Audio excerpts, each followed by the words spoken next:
Esse próximo erro que eu queria relatar, eu já vi ser o diferencial para aqueles que não cometem esse erro. Justamente, eles fazem o oposto disso.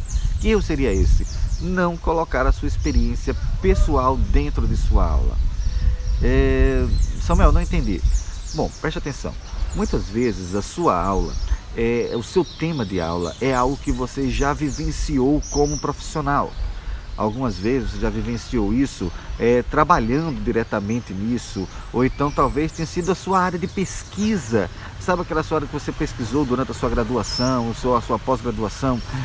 Muitas vezes esse é o tema da sua aula e você não coloca você dentro da aula. Você não coloca uma história em que você esteve lá e resolveu um problema, ouviu aquilo acontecer junto com você.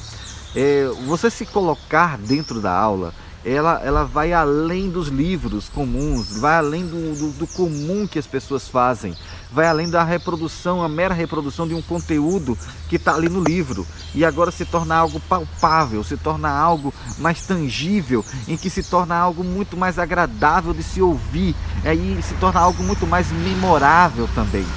Então o que é que acontece? Simplesmente tente se colocar dentro da aula. Lembre-se de como você viveu aquilo. Vou dar um exemplo melhor para você. Eu sou engenheiro químico. Tá? Atualmente eu trabalho no IFRN, eu ministro aulas na parte de industrial de química.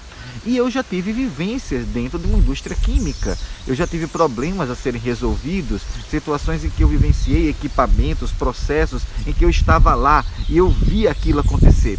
E se eu me colocar dentro da aula, eu dizer, olha, eu vi isso, eu estava lá, eu peguei, eu toquei, eu vi esse problema, eu errei. Isso é bom também, você colocar o erro que você cometeu ao resolver aquele problema, tá?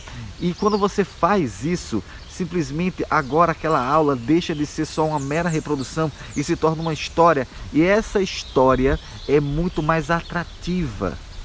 Então aproveite isso, pegue esse gancho. Se agarre a essa possibilidade e acredite, isso vai ser um ganho significativo em sua aula. A banca irá lembrar de você por causa disso. E já vi candidatos se saírem muito bem ao iniciarem um problema, ao iniciarem uma aula justamente com uma experiência pessoal, ou terminarem uma aula com uma experiência pessoal. E se você não viveu isso, você pode tomar, certo, a experiência de outras pessoas. Sim, você já escutou histórias de professores seus, você já escutou histórias de outros profissionais de sua área que vivenciaram algo semelhante, ou então você viu um documentário, um relato, leu um artigo, alguma coisa mais viva daquela aula, para aquela aula. Então, transmita isso dentro de sua aula, transmita existência, vida, e você vai sair muito melhor.